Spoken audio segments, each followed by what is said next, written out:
Hello යාළුවනේ කොහොමද ඔයාලට මේ තියෙන්නේ අපේ ගෙදරට පේන ලස්සන කඳු පන්දයක්.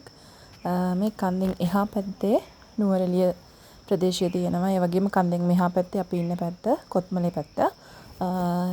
කොත්මලේ නායගියපු කොටස් එහෙම අපේ ගෙදරට හොඳට පෙනුණා. නමුත් දැන් අද මේ මීදුමත් වලාකුළු නිසා පේන්නේ නැහැ.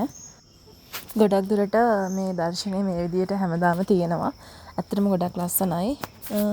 ඉතින් මට හිතුණා මේ පුංචි වීඩියෝ එකක් අරගෙන ඔයාලටත් පෙන්නන්න මේ ලස්සන